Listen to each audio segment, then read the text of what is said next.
Hey, welcome back. This is LGBTQ&A.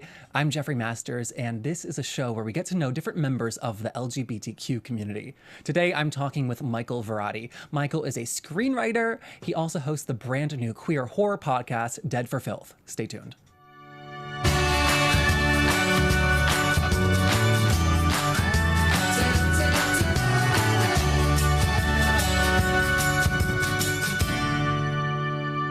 Hey, Michael, welcome to the show. Thanks for having me, Jeff. I'm excited to be here. I'm excited to talk too. So you are most known for being a screenwriter in horror.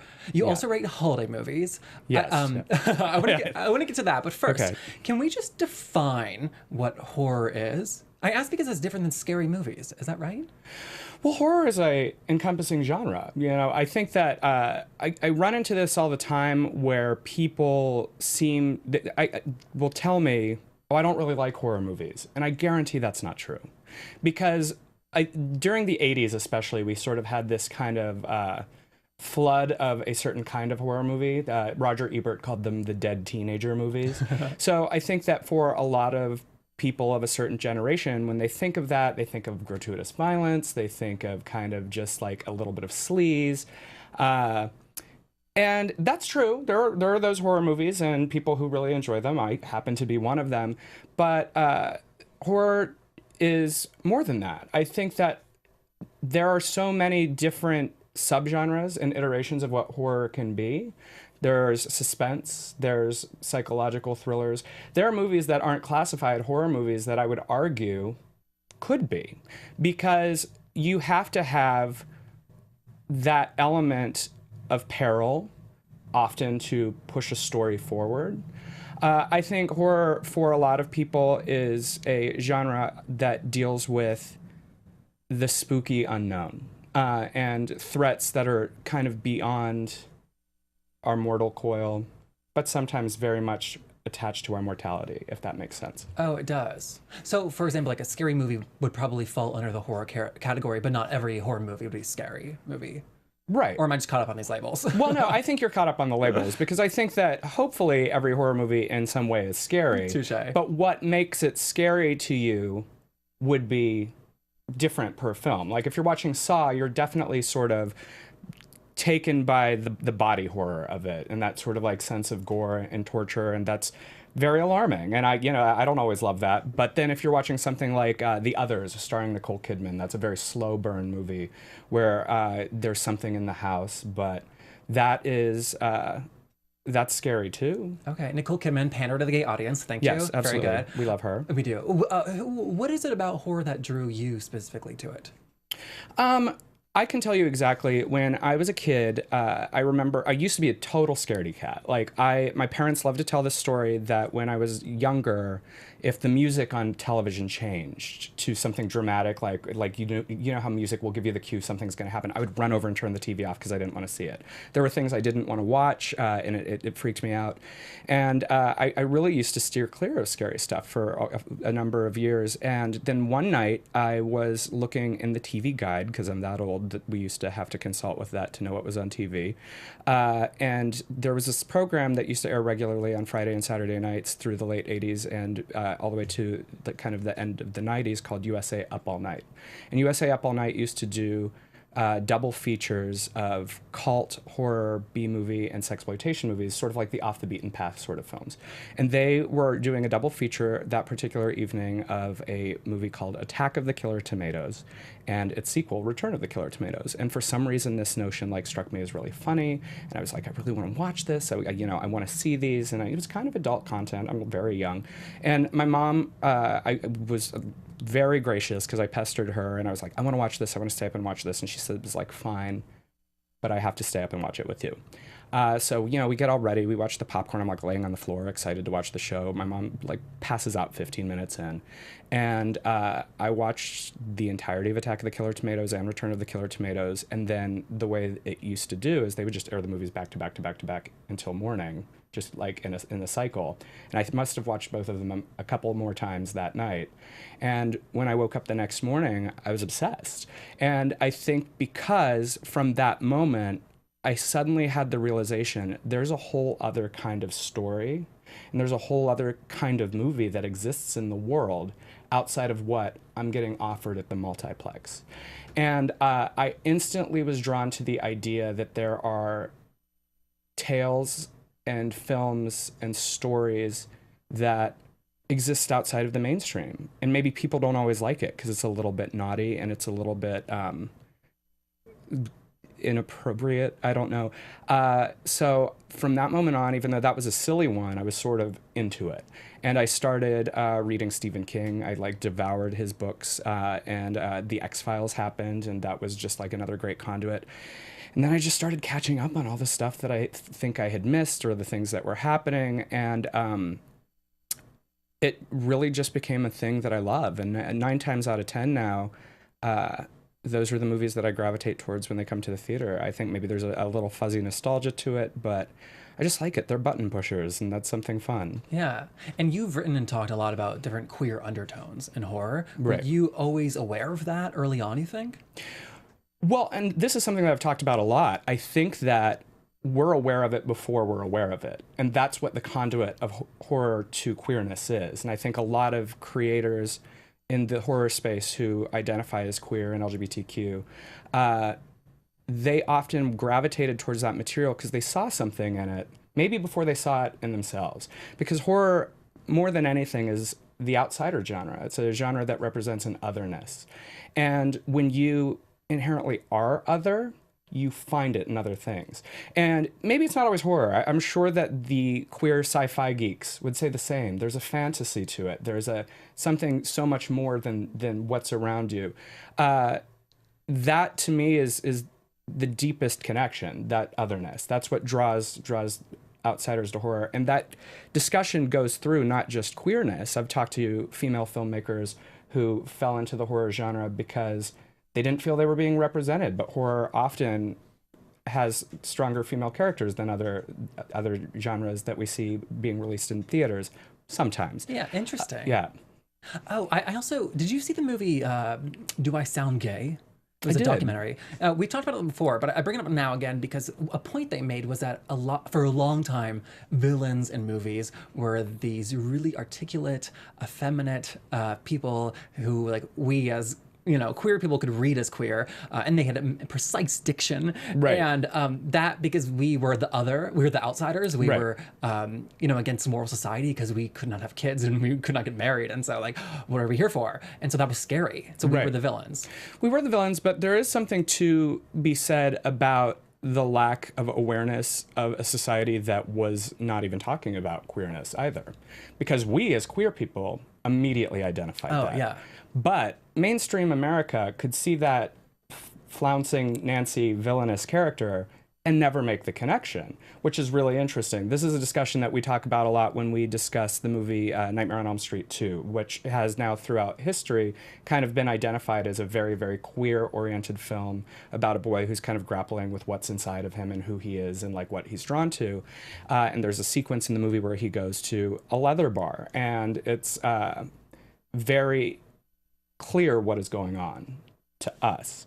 But in 1980 whatever, when that movie came out, mainstream America just went to go see the sequel to one of the biggest films of the previous year, and they weren't seeing it. The straight director of that film for years would disavow this idea that there was a queer correlation to the movie, but gay people knew, and we have always known. Yeah. So are they just looking past it? But I have to wonder too. There's an amazing. The thing amazing about horror movies is that it gives you a physical response. Right. No other movie makes you hold your breath or makes Right. you gasp, and that can distract you from like these other queer elements. Was that Right. a part of it? Well, I think that what it is. You mean for the straight people or for the queer audience? For the straight people watching. I think that especially at that time when our own government was doing great measures to ignore our existence, they just weren't, it wasn't part of the consciousness. We now live in an era where gay is part of the lexicon. RuPaul's Drag Race has been nominated for 8 Emmys. Like, drag queen terms are being used in major media. Like, I remember when USA Today said that Michelle Obama threw shade at Speaker of the House John Boehner, we would have never, like, if you would have told me that a phrase that came from Paris is Burning was going to appear in reference to the First Lady of the United States in the newspaper, I would have said it would never happen because straight people don't know what that means. But now it does. Like, so now these are things that are in their awareness. So now if you sit down, your straight friend, and watch A Nightmare on Elm Street 2, they're going to be like, this movie's gay. But in the mid 80s, when they sat down to watch that movie, they just didn't see it because they didn't want to. And so we're talking about the audience. In terms of the creators, none of that was intentional, are you saying? No, I think that it was very much intentional. The writer has sort of acknowledged his complicity in creating that. The lead actor of Nightmare on Elm Street 2, Mark Patton, is an openly gay man. He had also made a name for himself playing a young trans character in Come Back to the Five and Dime, Jimmy Dean. His career always had kind of a skew of queerness to it. I think that there were people involved in the movie who were very much aware of what was going on. It's just really interesting to me that the studio and the director, as kind of like a straight skewing administration, if you will, just didn't see it. Now, Jack Shoulder, the man who directed that movie, has recently been like, yeah, I guess it kind of is. And he's like all about it now. But like, it for years did not want to acknowledge it, and not for resistant reasons. He just didn't think that was the movie he made. Wow. Yeah, so it's interesting. So did that draw you to horror, the fact that there was a semblance of like LGBTQ representation in the movies? Well, I don't know if it did initially, but I think it goes back to what I said earlier. I think I recognized that there was something more there. Yeah, before you had language for it. Yeah, before I had the language for it, because you watch any of those movies from that time, there is kind of this spirit of the underdog and the outsider being the one who has to kind of persevere through this adversity. And if you look at something like the Friday the 13th franchise, it almost directly speaks to that queer experience if you were like in high school in the 80s, because the bad kids, the kids who eventually kind of falter and succumb to Jason, were the cheerleaders and the popular kids and the jocks. And meanwhile, the person who survives is like the tomboy, or the person who was maybe being made fun of by them.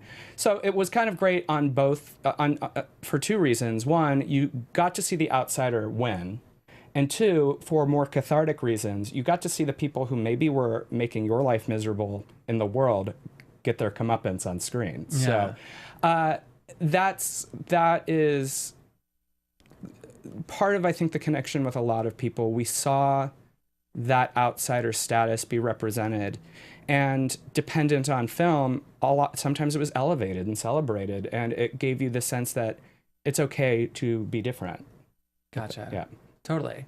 I think that too, that in terms of representation now and the complexities of queer relationships, Right. I still don't see that fully played out on screen. I'll see hints of it. I'm thinking specifically about how queer people are able to have really amazing relationships with their exes. Right. You know, we're able to hook up with a friend and it's okay. Right. We're able to talk about people we're attracted to with somebody we're dating. Right. And for straight people, if they were to watch that in a movie, I think that they would be confused and not buy it at like the level that exists. It's true. Well, I mean, because for as many leaps and bounds as we've made as a community, we still have a lot that we need to do. Yeah. Yeah. I mean, that's the simplest way of putting it. But I think that there is sort of this thought that we as a queer community are sort of seeking the same things and have the same goals as heterosexual couples. And that's not necessarily true. We just want our goals to be treated as equal as theirs. Yes. That's, I think that that's ultimately it. And representation is, as far as cinematically speaking, I do think horror goes a lot farther than some genres. I've always said that horror, when done right, is the most powerful genre, because you can use the mechanisms of horror to say things you couldn't say, whether it be politically, socially, or whatever, in other places. Horror. Do you have a recent example for that? I could do examples all throughout history. Horror has always been a mirror of what's going on at the time. If you go as far back to 1818, when Mary Shelley wrote Frankenstein, there was a large debate between the church about the kind of rise of scientific thinking. It's the argument of God versus science. Frankenstein is the embodiment of that. During the discussion, the follow-up of the atom bomb, Japan makes a movie about an atomic monster called Godzilla. That was not just a coincidence. When at the height of the Bush administration, torture was on the national consciousness after news from Abu Ghraib. Saw came out, Hostel came out. The fact that Get Out right now, while following on the heels of Ferguson and the rise of the administration that we are facing and the kind of racial tension, that's not a mistake. People like George Romero, who recently passed away, always used horror as a commentary. The original Night of the Living Dead, which is a classic, was a film that dared to cast an African-American man in the lead in a time when that was not happening, at the height of the civil rights movement. A decade later, when he made Dawn of the Dead, it was set in a mall, and that whole movie is a commentary on consumer culture. When he did Day of the Dead, it's all about the military-industrial complex. He made a movie where a paraplegic man was the lead, which you never see in Hollywood. So a woke horror filmmaker knows that representation matters, and they know that the monster can be something else. That's the power of Stephen King. Everyone's getting excited about It coming out, but the reason It has stayed in the public consciousness is not because of a clown. It's because it is a story about the loss of childhood innocence, and that's something we all can relate to. Yeah. So horror, when done right, is about us. Horror is really about humanity. And that's that to me is why it's so powerful. I think that I asked the initial question about labels of what horror is because you named Godzilla, you named Get Out, right. And I would not have listed those as horror. I don't even know what genre I would have listed them as, just right. off the top of my head. And so I think that read to pose the question, do you like horror? I'd say, yeah, I guess. Right. But if you were to say, did you like Get Out? I'd be like, absolutely. I went the first weekend. Right. So I don't associate those things. I just have to wonder who else isn't. I think a lot of people, without naming names, I have had long arguments with film festival directors when I ask them, why do you not program more horror movies? And they say, well, we don't really like horror movies. And I am flabbergasted. How can you claim to not like a whole genre? Because you're talking about a gamut of stories and different kinds of ways to tell those stories. I think that often when they say, I don't like horror, it goes back to what we were saying, they have a very specific idea of what that is in mind. But there's so much more than that. And I always reverse the table because I could come to you and say, well, I don't really like drama. You would say, that's preposterous. There are so many different ways to tell a dramatic tale. Well, guess what? That's the hallmark of a genre. Genres can be many, many different things. Yeah. So, I think that there's a horror movie for everyone. And I guarantee even people who kick and scream and say they don't like the genre have several horror movies that they positively adore. So totally. Yeah. So now that you are working in the industry, how did the expectation of what you thought that meant and would look like compared to what it actually is? Working in the industry? Yeah. I think that as a writer, I sort of knew always what writing was. I tell people all the time on the outside, because people seem to think that there's some sort of glamour to making movies, and there is. But what the world tends to see is the end product. They get to see the pictures from the premiere. They get to see the movie itself, sort of maybe the tour if you take it to film festivals. But it's decidedly unglamorous in the making, especially for the writer, because even though the set is an exciting place where it's all happening and there's crew members running around and the director's yelling and the actors are acting and makeup effects are going on, that is already well into the process. If you're building a house, I'm there digging the ditch and laying the foundation, and I'm doing it by myself most of the time unless I'm co-writing. So I spend many months writing a story alone. So it's not really, in terms of expectation versus reality, as someone who has always gravitated towards writing and had an interest in writing, I knew to do this thing that I loved also meant a lot of solitary time. And so I'm not shocked by that, but I am often kind of amused when people will come to me and try and ask questions about the glamour of it all. And I'm like, it's really I sit at home and drink a pot of coffee in my pajamas some days and think about ways to creatively kill the jock. That's not always how it happens, but Yeah. You're talking about killing the jock, but I know that it is more than just death. Yeah. But for you, is death something that you think about a lot? I probably know more than most people. It's funny because in the first episode of Dead for Filth, had Jeffrey Reddick, the creator of Final Destination, on, and that's a whole franchise about death, and not just death, but like creative Rube Goldberg like esque sequences of death. And I asked him, how often do you look at something and think to yourself, oh, how will this kill me? And he said not often, and I guess I related because for as frequently as I watch horror movies and talk about them, my day-to-day life is really sort of much like anybody else's. I don't like sit around thinking grim, morbid thoughts a lot. Most of the time, if I have time off, I'm watching cartoons. Like I love Adventure Time, or I'm hanging out with friends and things like that. It's just sort of like a break. Like, it's my passion, but it is my work. So sometimes I just like take a break. So thinking about death all the time would be like very, very grim. But I will say that it comes to me in strange moments. Some of the coolest sequences to me that I've ever come up with for films often begin with wouldn't it be funny if, and then it spins from there. Like I won't be like actively thinking of macabre thoughts, but maybe I'll be in the kitchen making dinner with a friend and I look at a cheese grater and I'm like, uh-oh. And that's when it comes in. So, How funny. I don't think about death as much as, like when Matthew Shepard died, there was that famous black and white picture of him. Yeah. I think his head's like leaning against a window, and he just like looks young and angelic. Right. And that was the photo that was publicized. And for all time, when we think Matthew Shepard, you think this one image of him. Right. And so I think about, if I were to die suddenly, right, and maybe it was horrific and it was on the news, like what would be the one photo where they're like telling the story of, the 20 plus years of this person's life that would indicate the one photo. Yeah. And it just communicates so much. It does. And I think that what's interesting about the Matthew Shepard tragedy is that it happened kind of on the precipice of the world of social media we live in now. That hadn't broken yet. So in a way, and I think that pictures were more powerful because we didn't have the ability to take them ever. Like I could pull out my phone and take 20 pictures of you and I just sitting here. Right. And that wasn't the case. Someone had to take that picture. They had to go to the drugstore and get it developed. That's a special moment. So I think what is the question that you're asking, going off on that philosophical route, that's a movie into itself, is what is the picture now? How do we even have that litmus? Because every day we have the opportunity to take hundreds of pictures, and a lot of people do.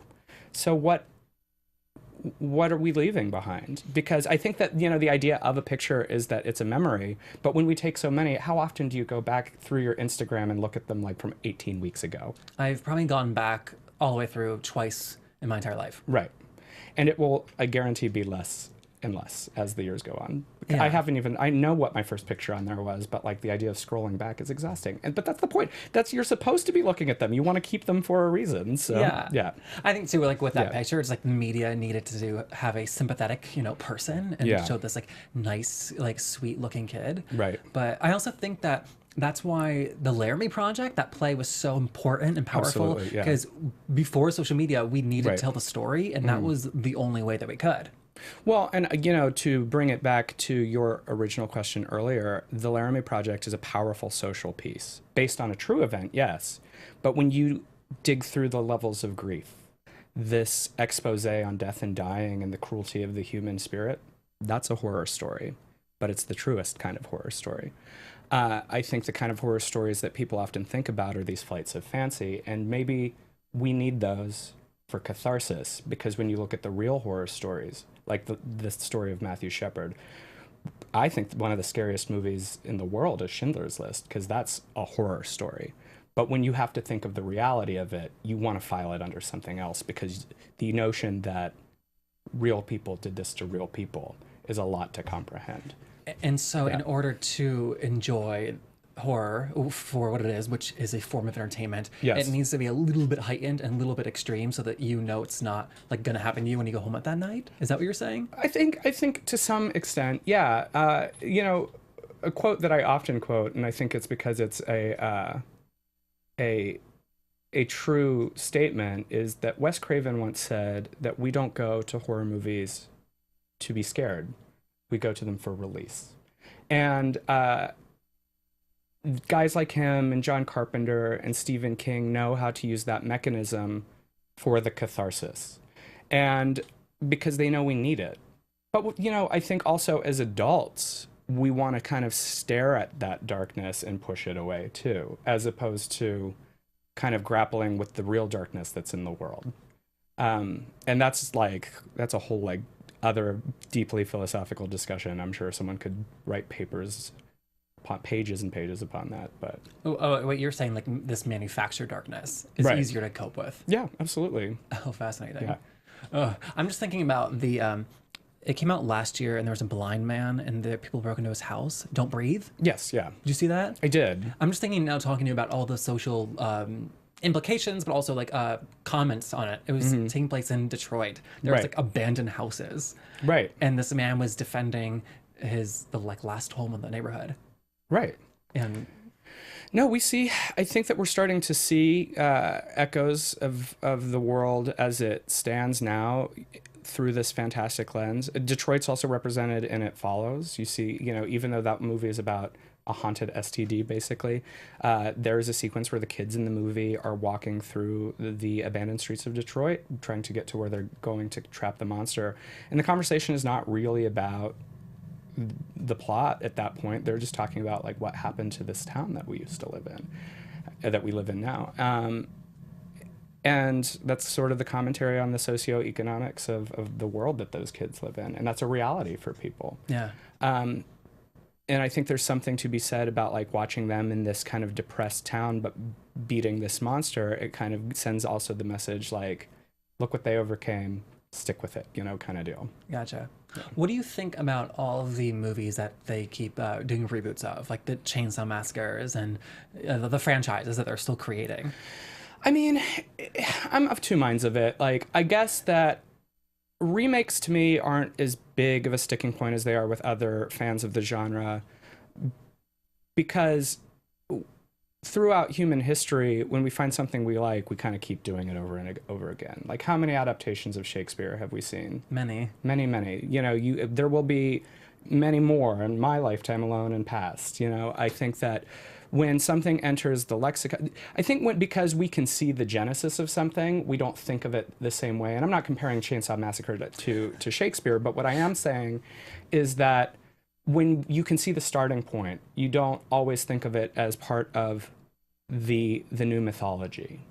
And it is, though, because our pop culture defines where we are culturally. It defines who we are as a people. And so when we find a story that hits, we want to keep telling it because we're interested in it.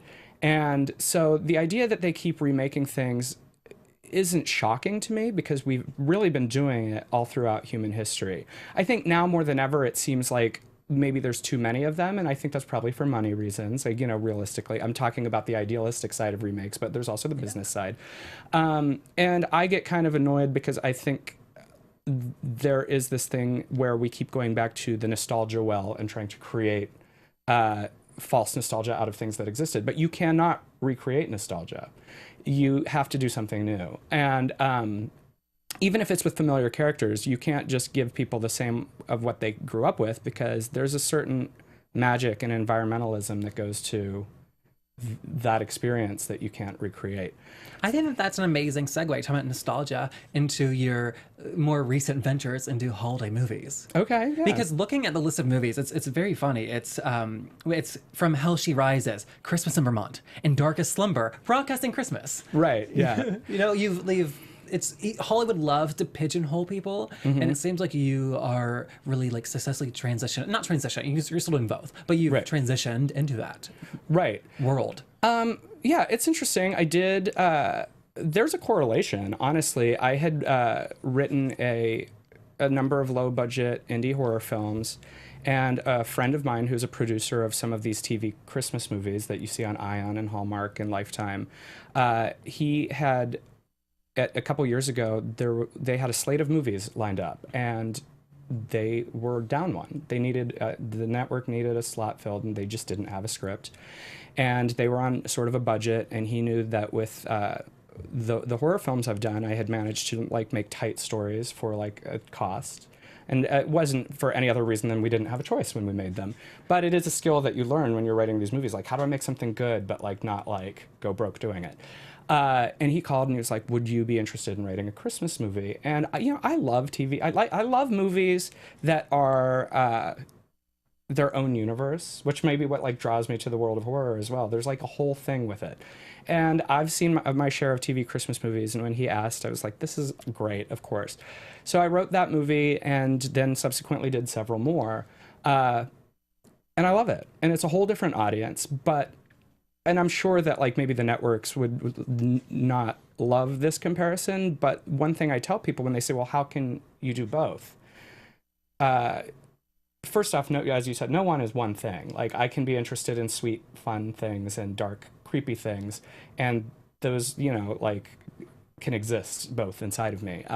But I love memoirs by queer authors. It's not the only thing I read, you know? Exactly, right. But I've often said that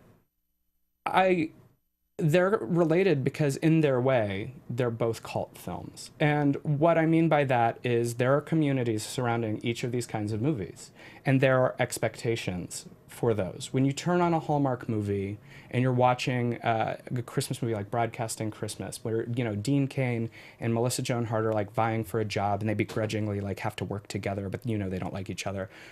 If you start that movie thinking that Dean and Melissa are not going to end up together at the end of the film, you've never seen a Hallmark movie.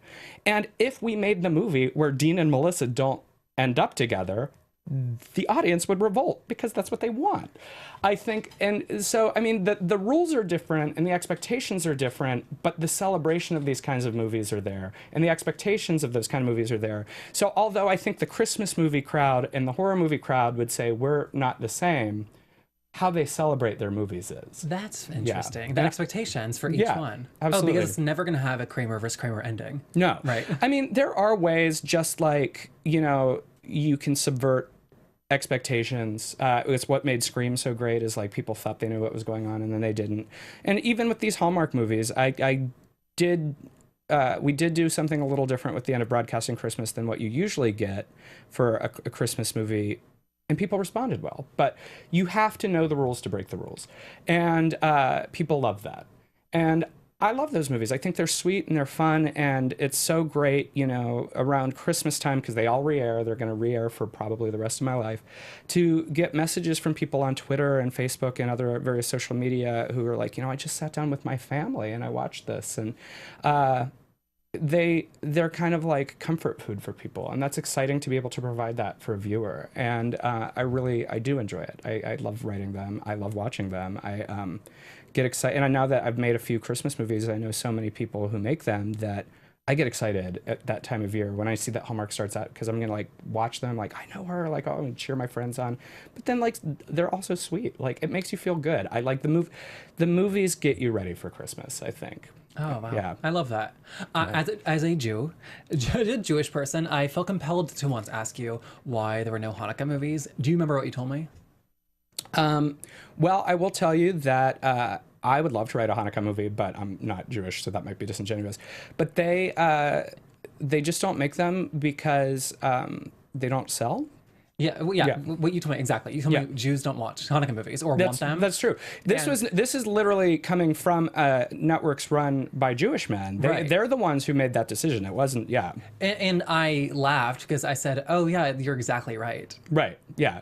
Because it's like, I was like on the spot. I'm like, I don't want to get in trouble. But no, it's true. Like it's really, people definitely lean into the Christmas thing, but not the Hanukkah thing. But I don't think that's because networks are trying to only push Christmas, maybe in a way. Like I'm not candy colored glasses, but I think that it's just the demographic of people watching is very different. I think it's also just like traditions. Yeah. No Jewish, I mean, there aren't a lot of Hanukkah family stories, but no like Jewish families, like let's sit down and watch a Hanukkah movie. Also, it's not that big a deal in Judaism, and it's only a big deal because it's next to Christmas, and it's a comparison. Right. And it really shouldn't be. They're their own celebrations, I think. But also, if you were to tell me you were writing a Rosh Hashanah movie for Hallmark, I would say that's interesting. Are you doing that? I'm not. But is this now? I'm going to go into interview mode. why do you think that Jewish people wouldn't want that?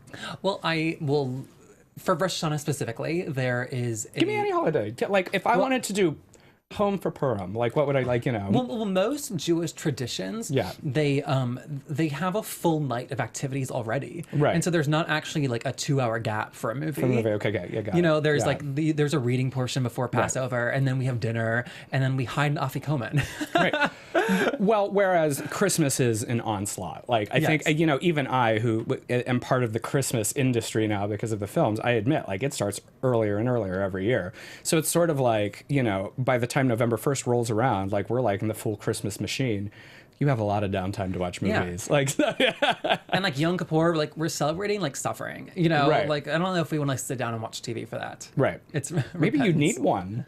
That's the one. We need to have like a rom-com. Convince us to like it. Yeah, exactly. No, I just think that is, I think it's so funny that it's Jewish executives making that decision. Right. And I mean, and I agree with it.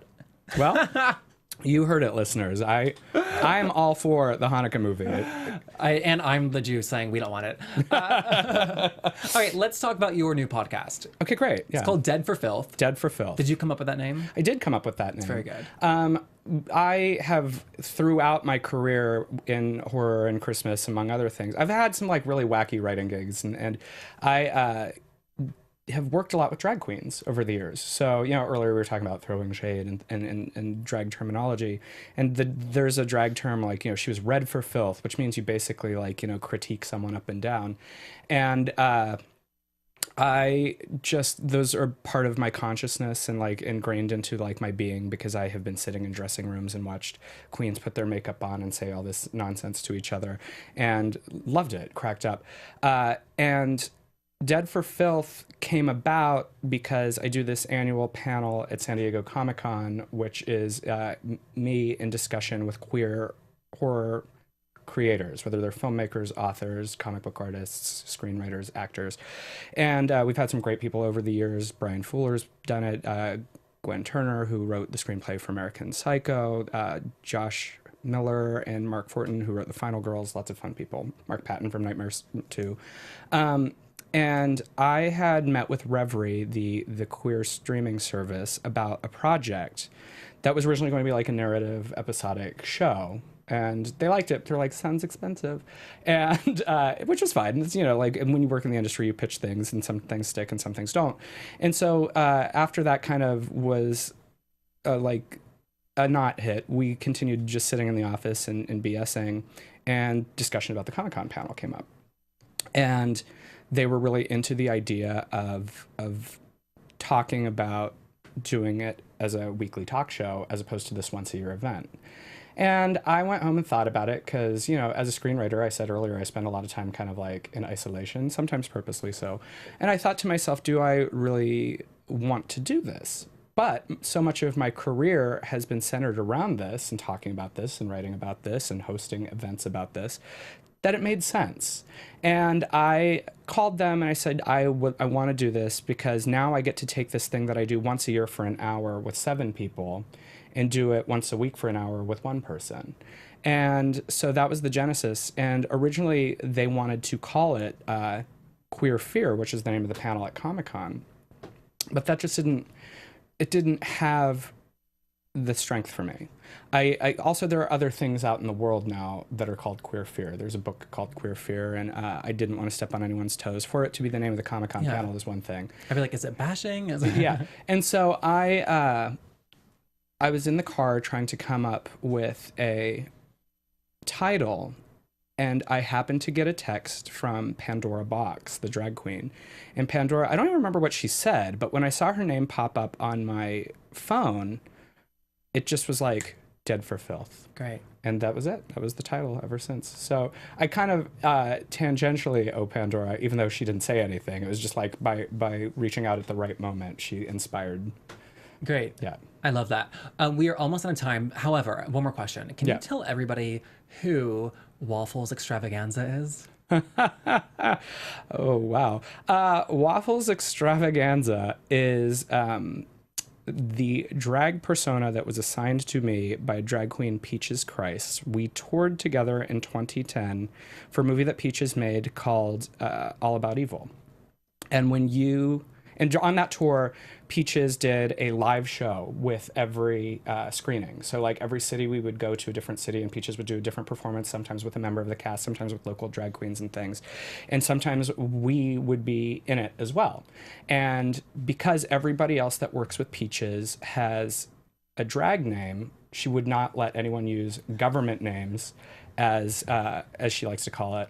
And she told me that I needed a drag name. And one night we were in New York City at an all-night diner, and there was a menu item called Waffles Extravaganza. And I cracked up because it was 4 a.m. and I thought it sounded delirious. It sounded stupid. And I laughed so hard that Peaches was amused by this. And she said, "That's you, your Waffles Extravaganza." And even though I never have actually done drag myself, I mean, I was Waffles as a Frankenstein monster and things like that. But yeah, that's me. If you ever see that name, we do occasionally still use it sometimes, but I think Waffles, she's retired. Fantastic. Peaches is not, though. Peaches is going strong. Peaches and I actually are writing a new film together. She's been talking about it a lot in press, so I'm allowed to mention it as well. All right, something to look forward to. Thank you for being here today. Thank you for having me, Jeff. This was great. Good. If people want to find you online, should we send them to your Twitter? Where's the best place? Twitter's the best place to engage with me. I'm very active on Twitter. That's at Michael Varrati, Varrati. And if you are interested in more about Dead for Filth, it's at Dead for Filth. Fantastic. And I'm on Twitter at JeffMasters1. That's the easiest way to contact me if you have guest suggestions. We love hearing from you, and we will be back next week. See you then. Bye.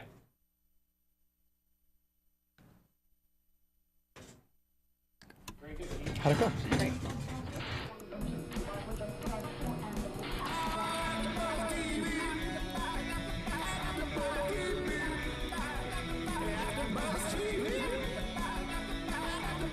From executive producers Maria Menounos, Kevin Undergaro, Phil Svitek, and the entire AfterBuzz TV staff, we would like to thank you for listening to the AfterBuzz TV network.